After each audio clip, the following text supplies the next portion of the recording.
Assalamualaikum warahmatullahi wabarakatuh. Kembali lagi di channel Portal Dimensi dan tentunya masih bersama saya Kang Slamet di sini. Kali ini Kang Slamet akan membawakan kisah yang berjudul Ekspedisi Gunung Lawu. Cerita ini ditulis oleh Erza Pratama. Dan sebelum kita masuk ke ceritanya, buat kalian yang belum subscribe channel ini, tekan tombol subscribe-nya terlebih dahulu dan tekan tombol notifikasinya agar kalian tidak ketinggalan cerita terbaru dari Portal Dimensi. Gak usah berlama-lama lagi, langsung saja kita masuk ke ceritanya. Ekspedisi Gunung Lawu.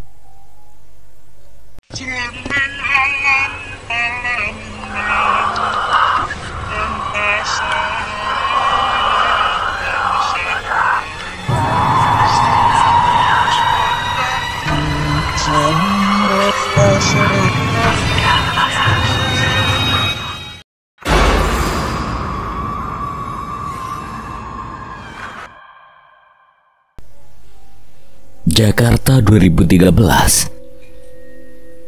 7 orang remaja sedang duduk di tepi sungai. Hamparan tanah merah dan padang rumput ini terasa syahdu.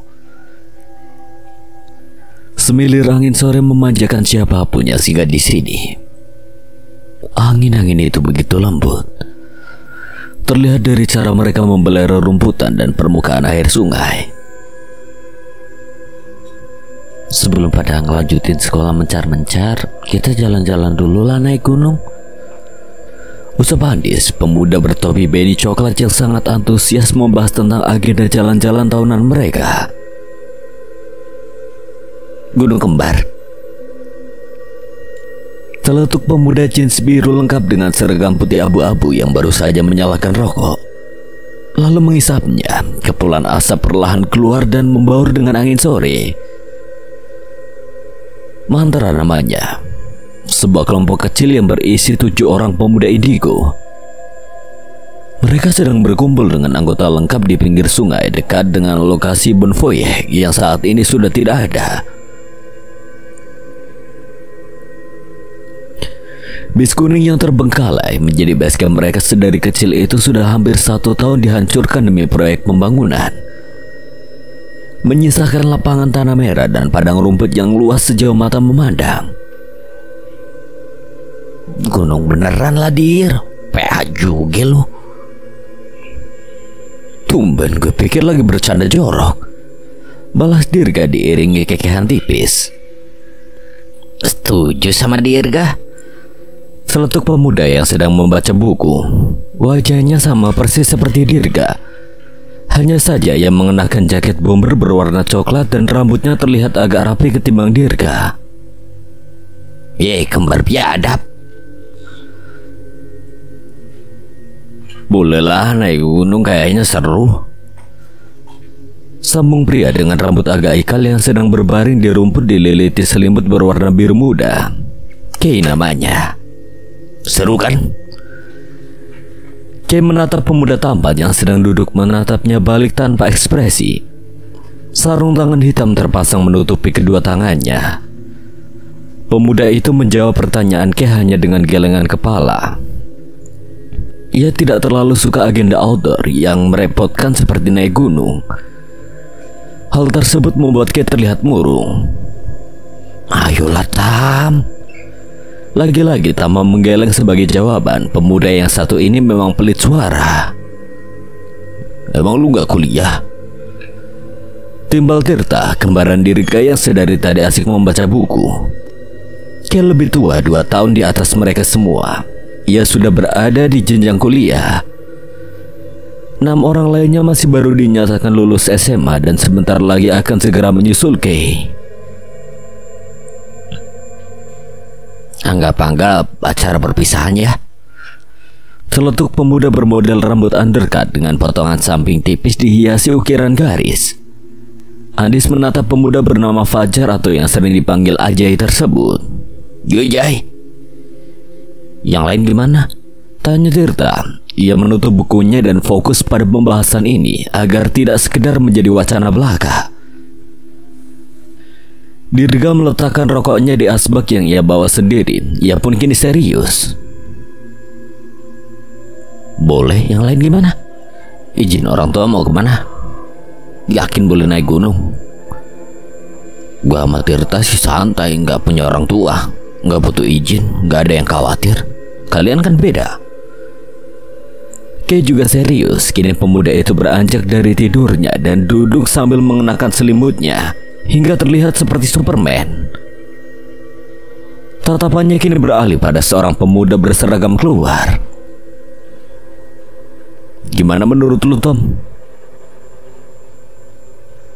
Tanya Kay. Pemuda yang dipanggil Tomo itu pun membuka mata kanannya, sementara mata kirinya tertutup penutup mata berwarna putih. Ia sedari tadi hanya diam bagaikan seorang pengamat. Kini semua mata menatap ke arahnya. Soal perizinan, gue yang pegang kendali. Atur jadwal kapan berangkat aja, sesimpel itu. Yaudah, kalau Tomo udah ngomong gitu, kita tentuin tanggal. Seumpama dia gagal, kita atur ulang agenda kita dan buat opsi kedua. Mau kemana opsi keduanya? Enggak akan gagal, tenang. Oke, berarti fix naik gunung ya. Awal Agustus ada 2 tanggal merah yang mepet sama weekend. Kita ambil tanggal itu. Berarti bulan depan kita berangkat Kamis pagi dari sini.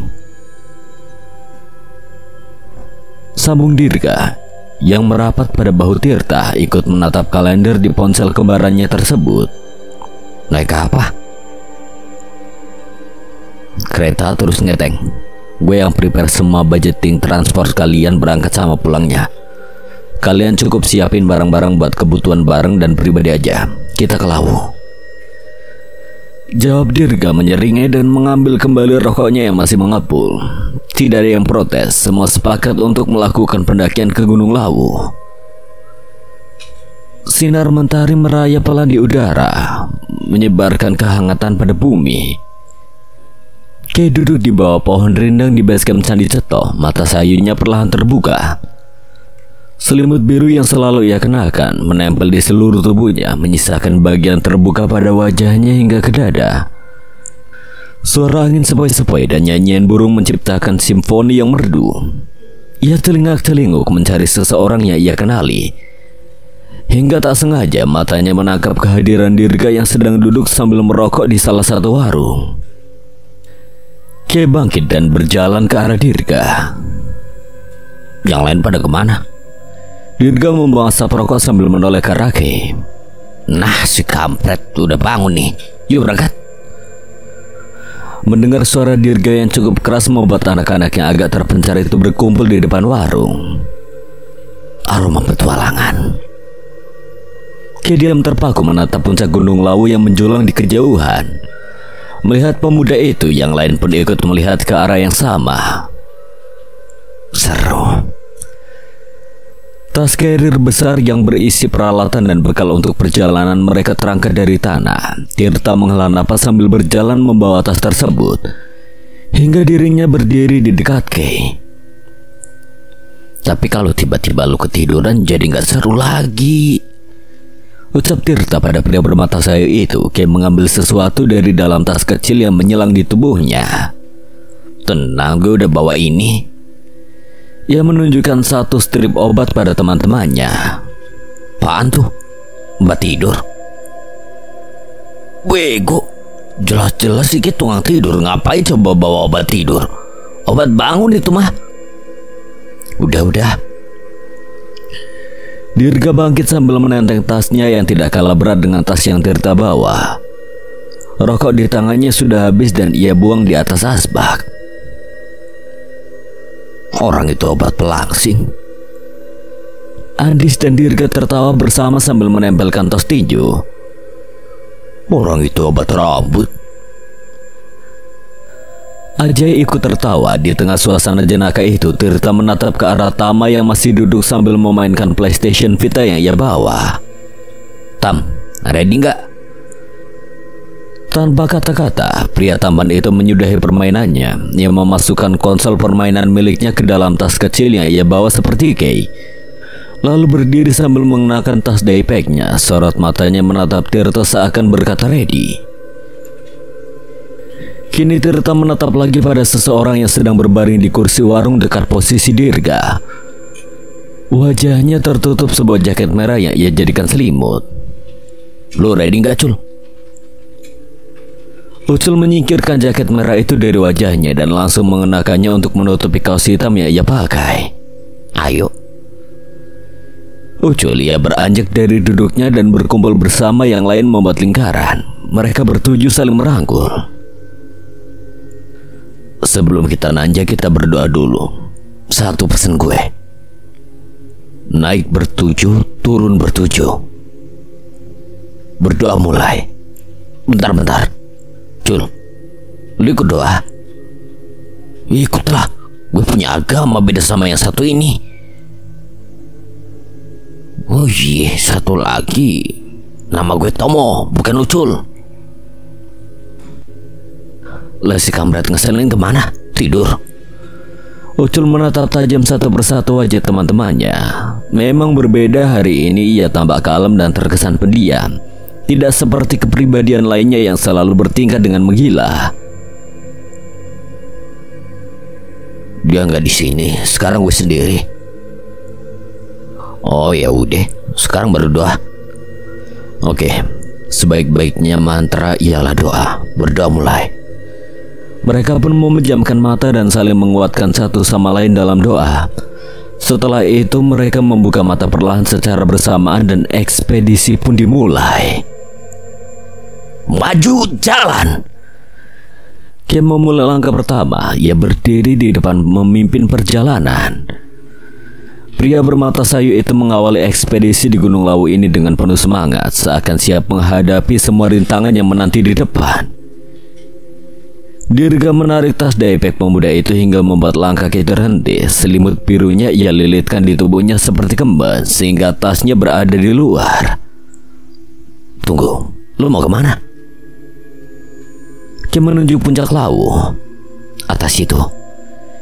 Dirga menarik pemuda itu mundur lalu menggantikannya sebagai leader. "Gue yang jadi leader." Ketika Dirga berjalan melewatinya, kayak tiba-tiba menarik lengan Dirga. Hey Mr. Number One, don't forget that I am Zero." Tirta menepuk pundak Kay. "Dari waktu sampai sini Dirga nanya-nanyain pendaki lain waktu lu dan yang lain tidur di base camp. Bukan maksud belain dia mentang-mentang kembaran gue, tapi Dirga lebih matang sebagai leader karena dia punya banyak info dan pegang peta pendakian. Kan gak mungkin juga lu di depan Kay. Kalau tiba-tiba tidur gimana?"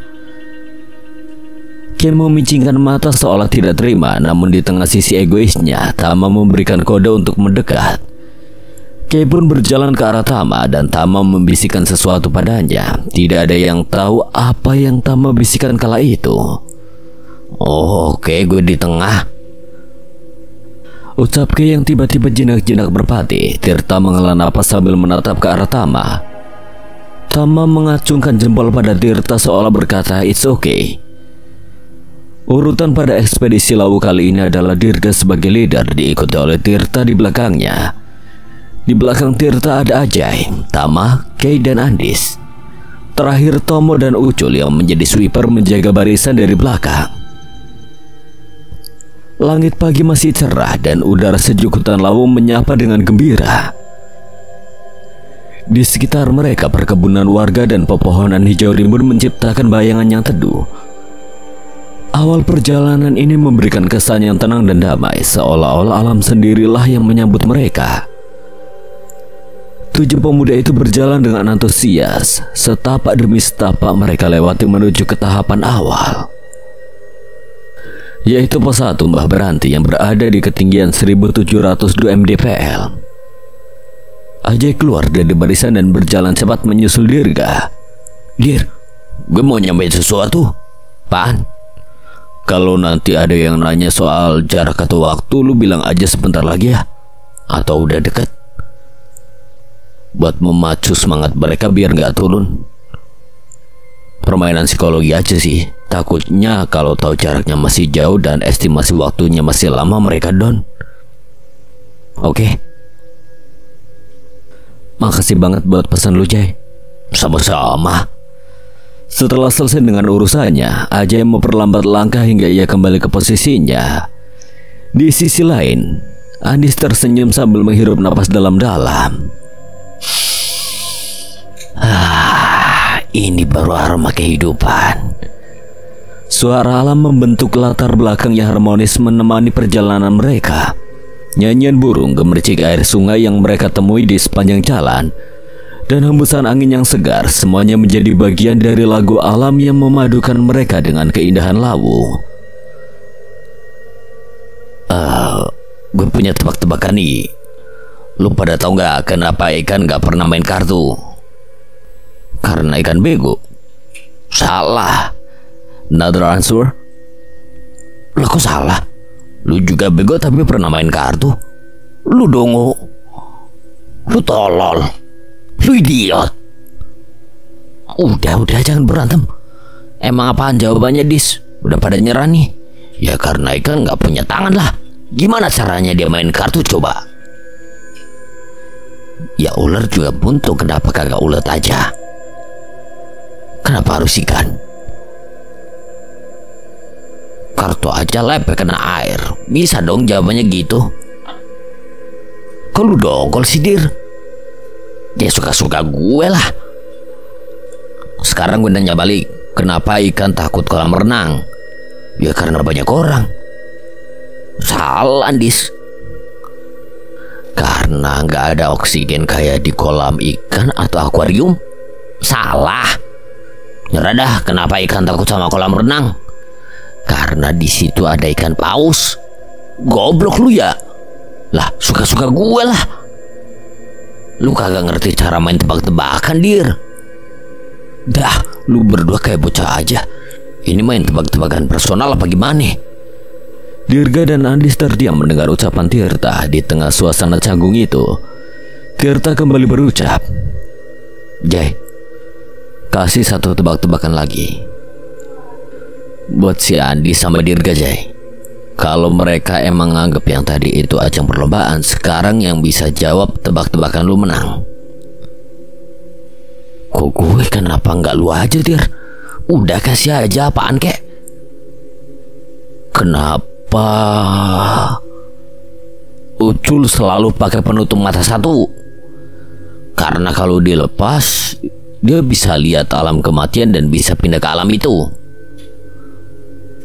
Bukan gitu cara jawab tebak-tebakan, bego. Jawaban lu dah apaan? Keluarin. Ya karena kalau pakai penutup mata dua, Ucul kagak bisa lihat lah. Jawabannya apaan, Jay? Jay, buat jawaban yang mereka berdua itu salah. Please. Tirta mengirimkan telepati pada Jay. Saat ini aja yang paling mengalami pressure, yang memikirkan jawaban lain yang dimana jawabannya harus mampu menjadi pemersatu bangsa. Jay, nyerah. Apaan jawabannya? Salah lu berdua. Terus apaan? Ya karena kalau penutup matanya dicabut, mata genitnya keluar. Bener gak, Tom? Tom, ayo Tom. Mana mata genitnya? Dirga dan Andis tertawa. Bukan hanya mereka, yang lain pun ikut tertawa kecuali si pemilik mata Suratama itu. Tomo hanya mampu menghela napas dengan senyum tipis. Setidaknya suasana yang sempat memanas di antara Dirga dan Andis kini kembali pada suhu yang normal. Mereka terus berjalan melewati perkebunan warga hingga pada satu titik langkah mereka berhenti saat menangkap keberadaan sebuah situs candi yang cukup menarik perhatian. Bangunan apaan tuh? Candi Ketek. Dalam bahasa Jawa, ketek bermakna kerah. Tempat ini dianggap sakral oleh sebagian orang. Candi Ketek memiliki aura misterius di sekitarnya. Pepohonan yang rimbun menciptakan bayangan yang gelap di sekitar candi. Suara angin berdesir dan dedaunannya bergoyang-goyang memberikan kesan bahwa hutan ini memiliki kehidupan tersendiri.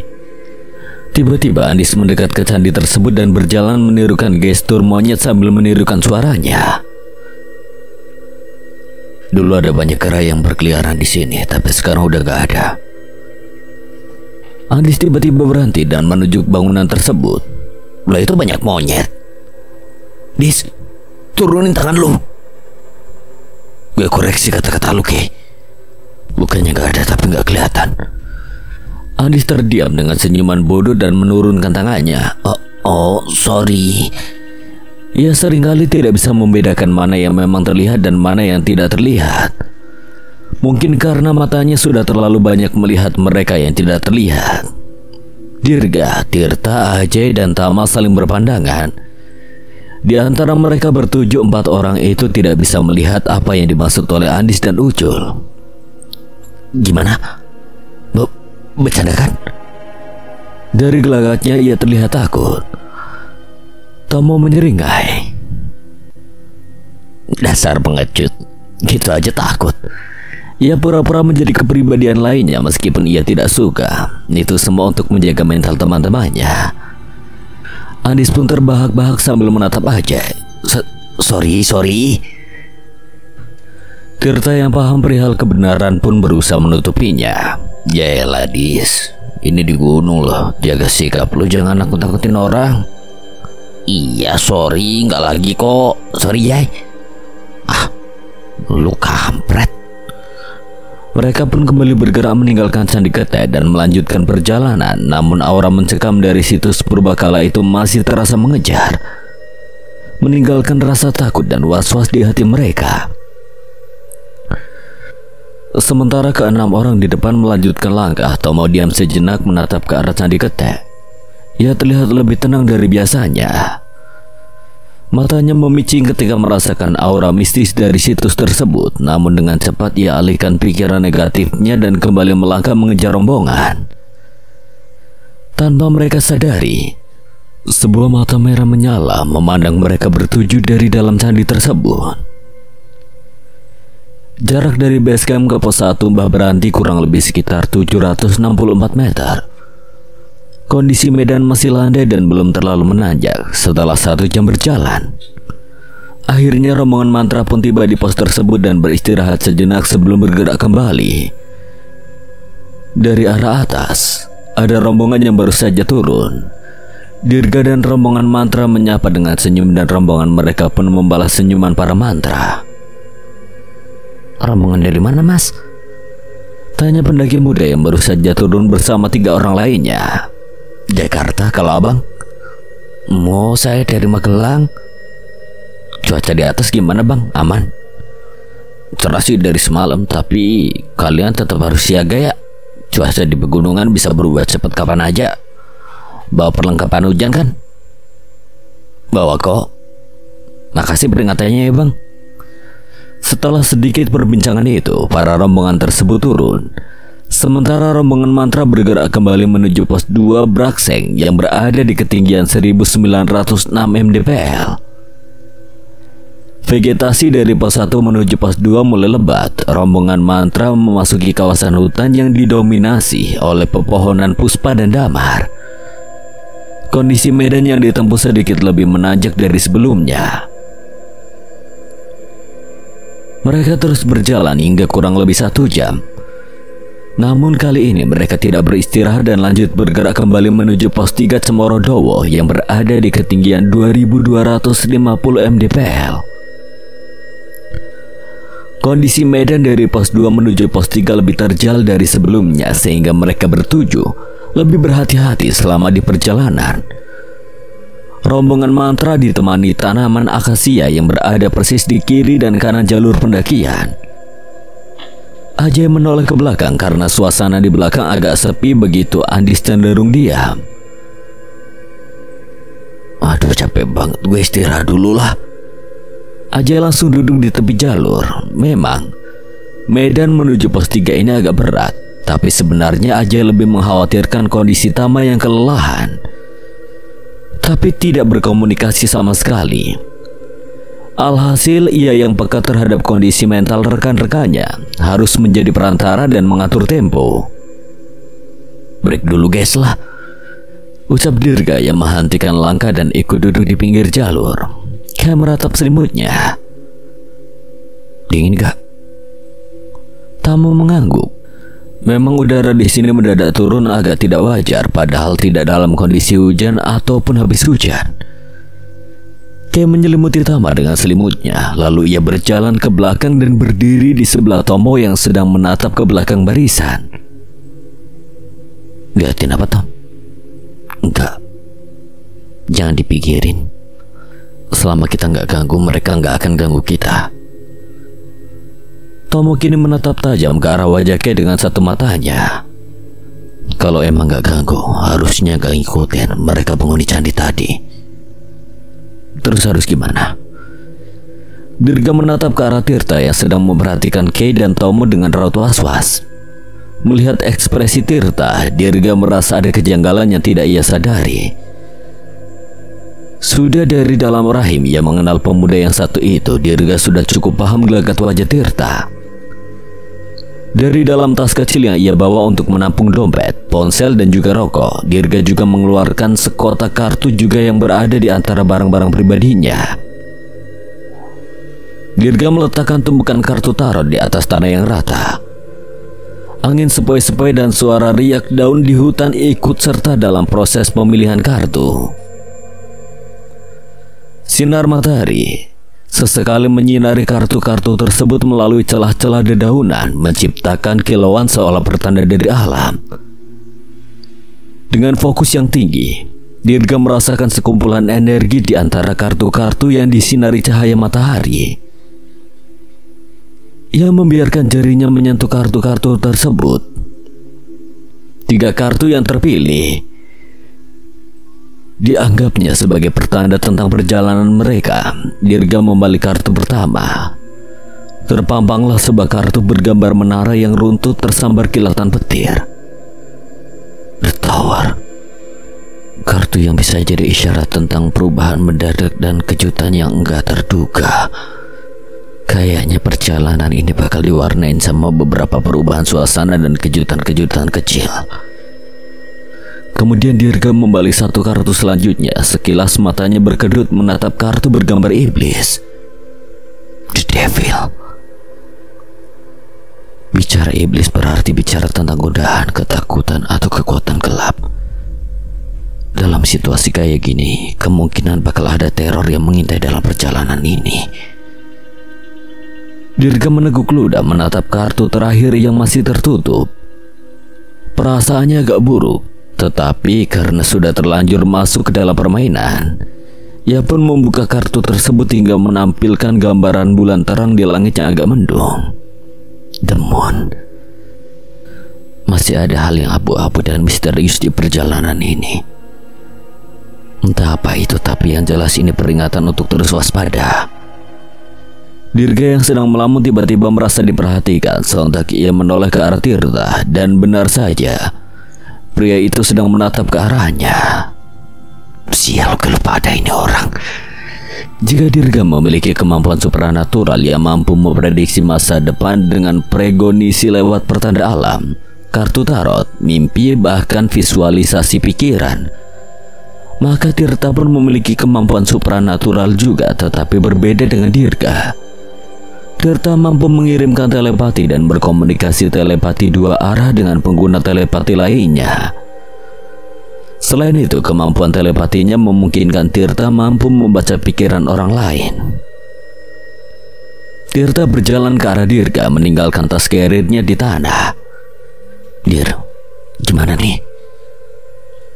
Dirga tampak sedang berpikir. Setidaknya saat ini hanya 4 orang yang mulai sadar akan situasi perjalanan ini. Meskipun Dirga dan Tirta tidak terlalu tahu detailnya, namun yang mereka tahu adalah bahwa saat ini rombongan mereka sedang tidak baik-baik saja. Nanti kita adain urgent meeting di pos 3 deh. Kita juga harus dengar cerita dari Kay sama Ucul buat mutusin arah mana yang harus diambil, lanjut naik atau sebaiknya turun. Ya udah, sekarang kita keep ini berdua aja dulu. Biarin Kay sama Ucul yang lebih tahu soal situasi dan kondisi sekarang. Sisanya biarin Buta dan Tuli, jangan kasih tahu mereka apa-apa dulu. Oke. Tomo dan Kay berpisah. Sepertinya mereka pun sudah selesai membahas perihal keresahan yang dirasakan oleh Tomo. Melihat itu, Dirga pun bangkit. Cuy, lanjut yuk. Nanti istirahat di pos 3 aja. Masih berapa lama lagi? Sebentar lagi juga nyampe, deket kok. Andis menghela napas. Ia mengangkat kembali tas miliknya sambil melirik ke arah Tama dan Kay yang hanya menggunakan tas daybag. Ada rasa iri di hatinya melihat dua orang itu lebih santai. Untuk ekspedisi kali ini, Dirga membawa carrier berisi kebutuhan tim, sementara Tirta membawa carrier berisi barang pribadinya dan Dirga juga beberapa kebutuhan bersama seperti obat-obatan. Bisa dibilang Dirga membackup rombongan mantra dan Tirta membackup saudara kembarnya. Di sisi lain, Andis pun membawa carrier berisi perlengkapan tim, dan Tomo berfungsi seperti Tirta yang membackup Andis dan dirinya sendiri. Kemudian ada aja yang membawa sebagian peralatan tim dan barang pribadinya bersama. Terakhir Tama dan Kay yang hanya membawa barang pribadi mereka saja, mengingat Tama dan Kay yang paling mudah kelelahan. Sebenarnya Dirga sudah membagikan porsi sesuai dengan kapasitas mereka. Jika ada yang keberatan, tidak masalah membuka suara, tapi tidak ada yang protes termasuk Andis. Ya, hanya saja efek kelelahan membuat jiwa iri Andis agak berontak. Setelah menempuh total 1,5 jam perjalanan dari pos 2 menuju pos 3, akhirnya mereka tiba di pos 3 Cemorodowo. Setengah amunisi air sudah habis karena medan menuju pos 3 yang cukup terjal membuat mereka sering berhenti untuk beristirahat sejenak. Tir, tolong ambil air Gi, buat amunisi mumpung lagi di pos 3. Cemorodowo memang disebut sebagai pos mata air. Tirta pun tidak protes dan mengambil beberapa botol yang sudah kosong. Melihat Tirta yang kesulitan, Ajay dan Tomo bergerak untuk membantu, sementara yang lain duduk dengan kaki selonjor. Cuy, nanti habis tim refill air balik, kita rapat dulu ya bahas strategi. Oke. Sementara itu, Tama hanya memberikan likes-nya pada Dirga tanpa meninggalkan komentar. Singkat cerita, akhirnya Tirta, Ajay, dan Tomo kembali membawa sumber kehidupan. Mereka pun langsung ikut duduk melingkar di dalam shelter yang ada di pos 3. Begitu mereka semua berkumpul, hujan deras turun tanpa permisi disertai angin yang membelok-belokkan daun-daun pepohonan. Tidak ada tanda-tanda hujan, tetapi inilah yang terjadi. Pada satu titik, Dirga dan Tirta saling berpandangan seolah paham bahwa ini adalah salah satu pertanda yang muncul. Dirga mengangguk seolah mengerti apa yang ada di pikiran Tirta. "Gue mau nanya, Tom," ucap Dirga. Tomo menatap Dirga dalam diam dengan sorot mata yang penuh pertanyaan. Tetapi ia sabar menunggu. "Ada apa di belakang kita?" Tama, Andis, dan Ajay refleks menoleh ke belakang mereka. Tetapi tidak ada apapun yang terlihat aneh. Sementara itu, Tomo menghela napas dalam-dalam lalu menatap ke arah Kay yang sudah menggulung diri di dalam selimut birunya. "Situasinya agak ganjil." Tomo akhirnya menjawab dengan suara pelan. "Gue ngerasa kayak ada sesuatu yang ngikutin kita sejak dari Candi Ketek tadi. Agak ngeganggu tapi nggak yakin apa itu, mungkin cuma perasaan." Dirga pun menjelaskan apa yang ia lihat melewati kartu tarotnya. Setelah itu rombongan mantra berkumpul dalam keheningan. Volume air hujan yang semakin deras melumat habis pembicaraan dan memaksa mereka untuk berteduh untuk sementara waktu. "Kita harus putusin sekarang guys. Mau terus lanjut atau turun? Situasinya terlalu abu-abu. Hujan deras dadakan ini sama hasil prediksi tarot tadi bikin gue was-was." Andis yang duduk di samping mulai membuka suara. "Gue setuju sama lu, Dir. Kalau mungkin situasi sekarang lagi kurang baik, tapi kalau turun sekarang artinya kita kalah. Gue tahu kalau jawaban gue egois, tapi gue mau lanjut." Gue setuju sama Andis. Turun emang bakal lebih aman, tapi buang-buang waktu, uang, dan tenaga. Sekarang cuma ada satu hal yang harus lu pada tanemin di dalam otak lu. Tomo diam dan menatap mata seluruh rekannya kecuali Kay. Kita nggak bisa main-main lagi sama situasi sekarang dan harus tetap ngegrup. Evan boleh, tapi ada waktunya. Kita di gunung, semua kemungkinan dari yang terbaik sampai yang terburuk bisa terjadi. Tatapan Dirga kini berpindah ke arah Ajay, dan Ajay pun paham makna dari tatapan tersebut. Ia menghela napas lalu memberi jawaban. Gue rasa keputusannya lebih baik adalah lanjut. Jujur dengar situasinya dari Tomo emang agak serem sih. Tapi kita udah sejauh ini. Turun dan nunggu hujan reda bisa jadi pilihan. Tapi itu juga berarti kita bakal ngulang perjalanan ini lagi. Menurut gue sih ya, kita harus yakin dan berani ngambil resiko. Gue yakin kok, kalau bareng lu semua kita bisa ngelewatin apapun yang nunggu di depan sana. Jawab Ajay. Tam, ngomong lu. Ucap Dirga dengan tatapan tegas pada Tama. Sama. Ucap Tama singkat mengikuti keyakinan Andis, Ajay dan Tomo. Dirga menyeringai. Ini baru mantra yang gue kenal, boy. Gak ada yang bisa ngerontokin kita. Gak ada yang bisa bikin kita mundur. Gak ada yang bisa bikin kita takut, kecuali Ratu Iblis Jamile. Jawab yang lain diiringi tawarannya sambil memandang ke arah Tomo. Tomo menggeleng pelan diiringi senyum tipis. Sialan lu pada. Mumpung hujan dan kita nggak bisa lanjut, gimana kalau kita masak dulu buat makan siang? Kalau perut udah keisi dan hujan agak reda, kita lanjut jalan. Tam, urus Tam. Giliran masak aja lu ngandelin Tama. Biasanya masinis bener lu sama dia. Ya, gue sih gak munafik kalau soal masakan ya. Tama gak ada obat sih.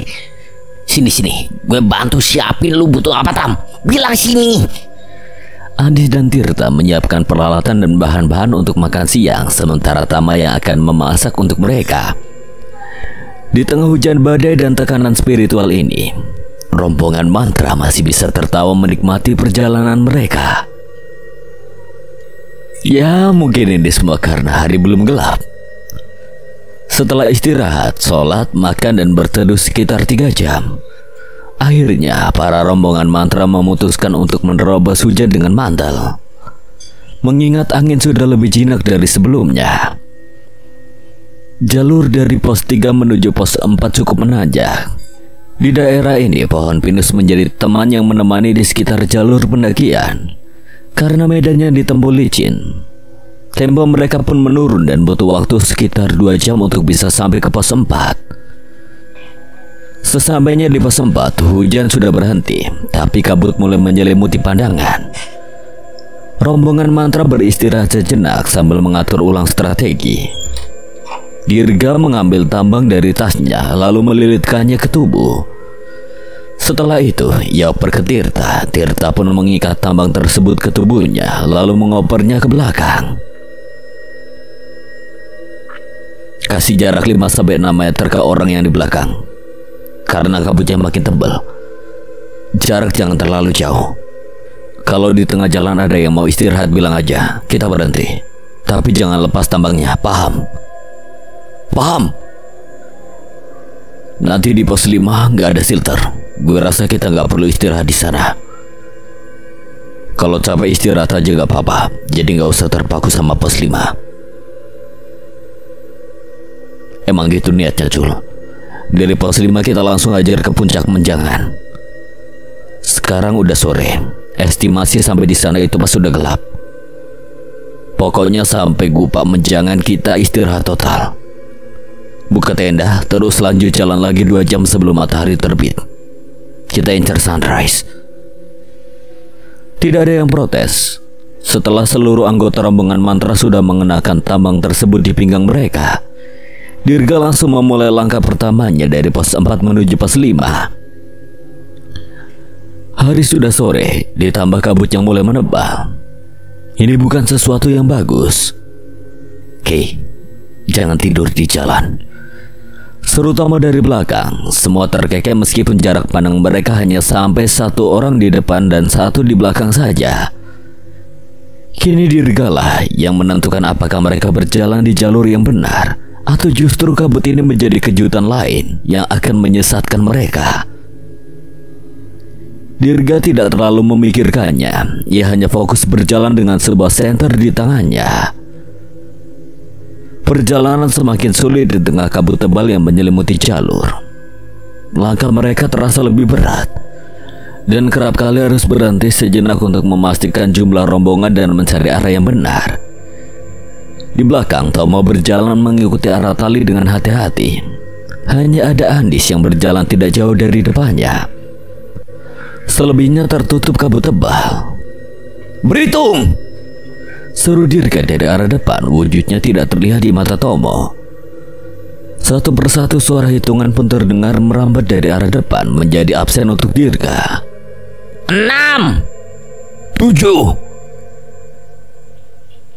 8. Lirik suara di belakang membuat Tomo merinding. Embusan napas pekat terasa di tengkuknya, tetapi ia enggan menoleh. Tomo menyimpan ketakutannya seorang diri dan terus berjalan cepat hingga posisinya dan Andis hampir sejajar. "Lu ngapa, Tom? Mau berak lu ya?" Wajah Tomo terlihat pucat. Ia tidak berkata apapun dan memilih diam. Perlahan ia mengatur napas, selalu kembali menjaga jarak dengan Andis. Gumam-gumam lirik seolah berputar-putar di kepalanya, melahirkan ilusi mata merah menyala yang mengintai dari balik kabut. Saat ini Tomo merasa sedang berada di tengah kerumunan makhluk halus. Ia merasa pusing, tetapi masih bisa untuk dikondisikan. Sebuah tangan dengan kuku-kuku panjang perlahan melewati samping telinganya, membuat Tomo bergidik ngeri. Ia sontak menoleh ke belakang, tetapi tidak ada apapun di belakangnya. Sejenak ia menghela napas, lalu kembali menghadap ke depan untuk melanjutkan perjalanan. Namun ia terjungkal ke belakang akibat terkejut dengan kehadiran makhluk yang berada di depannya. "Berhitung mulai, 1!" seru Dirga dari arah depan. Seperti sebelumnya, mereka semua saling berhitung sebagai pertanda absensi. 6 seru Andis. Hanya saja tidak ada seruan 7 di antara mereka. Andis pun sontak menatap ke belakang. "Holy Mama Mia Lezatos! 7 mana woi? Ucul hilang, tambangnya putus." Mengetahui ada anggota yang menghilang, semua pun merapat kepada Andis ketika mereka hendak membahas kemana perginya Ucul. Dari arah belakang terdengar suara langkah yang memburu. Samar-samar terlihat siluet orang yang sedang berlari ke arah mereka. Apapun yang akan datang, Dirga memiliki firasat yang kurang bagus. Tomo menembus kabut dan terlihat di pandangan keenam rekannya. Hanya saja wajahnya tampak panik. "Lari!" Tanpa pikir panjang, semua anggota mantra berlarian seolah dikejar sesuatu. Tomo telah kembali, tetapi ia tidak sendirian. Samar-samar terdengar gending gamelan. Semakin cepat mereka berlari, semakin cepat pula tempo gending tersebut. Suara apaan itu? Entah, yang jelas kayaknya bukan orang itu. Meskipun jalur agak terjal, tetapi ketika dalam kondisi terdesak, tanpa sadar manusia mampu mengeluarkan potensi tertingginya. Sama halnya seperti anggota mantra yang saat ini sedang berlari cepat menerobos segala rintangan sampai pada akhirnya kabut menipis dan membawa mereka pada padang sabana yang luas. Ya, mereka tiba di Gupakan Menjangan. Rombongan mantra tiba di Gupak Menjangan dengan perasaan lega setelah berhasil melarikan diri dari kabut misterius dan gending gamelan yang mengejar mereka. Mereka semua mengatur ritme napas yang terengah-engah sambil sesekali melirik ke arah belakang untuk memastikan bahwa tidak ada sesuatu yang mengikuti mereka. Saat ini mereka agak tenang ketika melihat ada banyak tenda di Gupak Menjangan, yang artinya ada banyak pendaki di tempat ini. "Istirahat bentar, habis itu diriin tenda yuk." Semua mengangguk sepakat dan melepaskan ikatan tambang di tubuh mereka. Andis berjalan mendekat pada Ucul. "Ada apaan tadi, Cul?" "Bikin api unggun dulu deh. Nanti kita cerita-ceritanya pas api unggun udah jadi aja.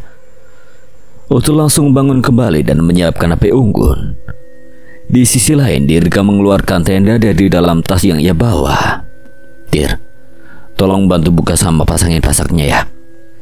Tirta mengangguk dan keduanya mulai melebarkan tenda di lokasi yang sudah ditentukan.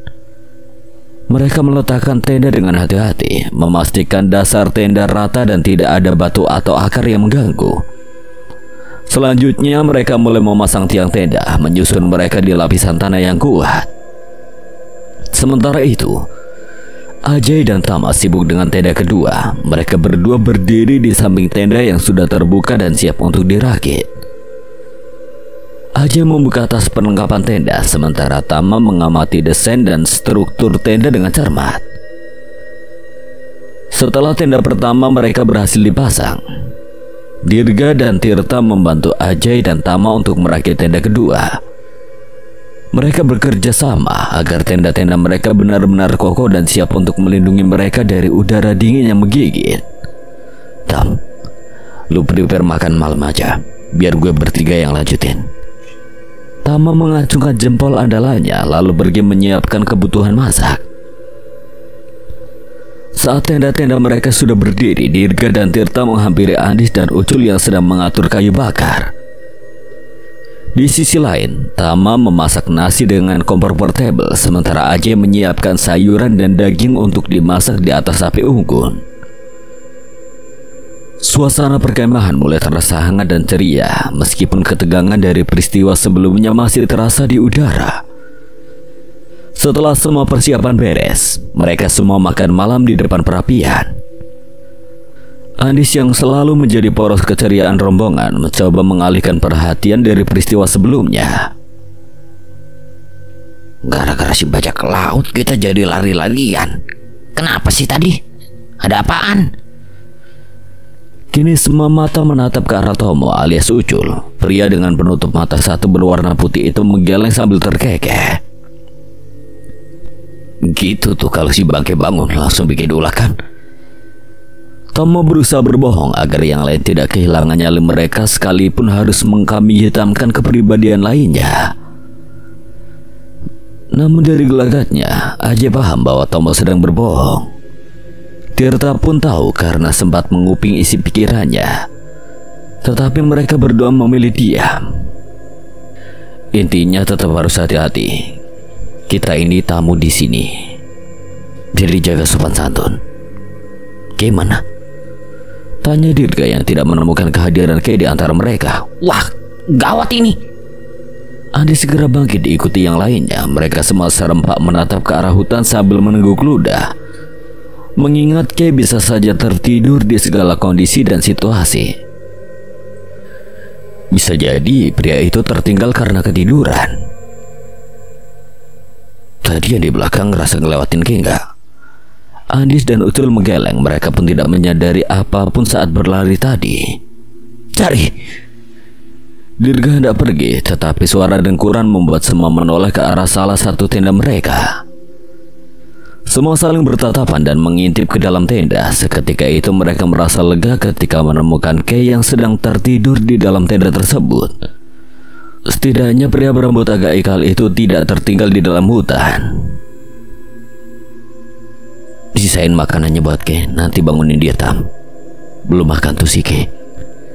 Tama mengangguk dan mereka pun kembali ke perapian. Namun di depan perapian pun mereka tidak berlama-lama. Sebab karena lelah mereka semua ingin beristirahat. Sebelum masuk ke tenda, Dirga menatap salah satu tenda yang dimana dihuni oleh sekumpulan para pendaki pria. Mereka tampak kompak dan terlihat tertawa bersama di depan api unggun kecil. Dirga, Tirta, Tama, dan Tomo tinggal di dalam tenda yang agak besar, sementara Andis, Ajay, dan Kay tidur di tenda yang lebih kecil. Malam itu mereka semua tertidur melepaskan rasa lelah. Malam semakin larut dan tak sengaja Ajay terbangun dari tidurnya karena hendak buang air kecil. Namun karena takut, ia membangunkan Andis yang kebetulan hanya pria itulah opsinya. Ajay lebih takut membangunkan Kay daripada kencing sendirian. Dis, bangun, temenin gue kencing yuk. Bacot lu Tam, jangan mentang-mentang lu ganteng lu punya kuasa ya, ucap Andis mengigau lalu tidur membelakangi Ajay. Ajay hanya bisa menghela napas sambil menahan pedih. Sebelum keluar, ia putuskan untuk mengintip keluar terlebih dahulu. Matanya terbelalak mendapati pemandangan di luar. Bulu kuduknya merinding diiringi tubuhnya yang gemetar takut. Dis, lu harus bangun Dis, lirik Ajay sambil menggoyang-goyangkan tubuh Andis. Ia tidak tahan lagi, tetapi ia pun tidak berani keluar. Sebab di luar sana tenda-tenda pendaki lain yang seharusnya ramai mendadak sirna digantikan puluhan pocong yang berdiri mematung. Dis, mata Ajay membulat utuh saat merasakan ada hembusan napas di tengkuknya. Ia refleks menoleh. Ia berteriak terkejut melihat wajah besar di depannya. Sontak Ajay menampar wajah itu. Babi lu, ya udah bangunin gue sekarang, gue ditampar-tampar.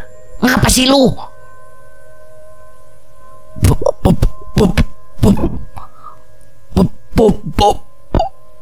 Tinky Winky, Dipsy, Lala,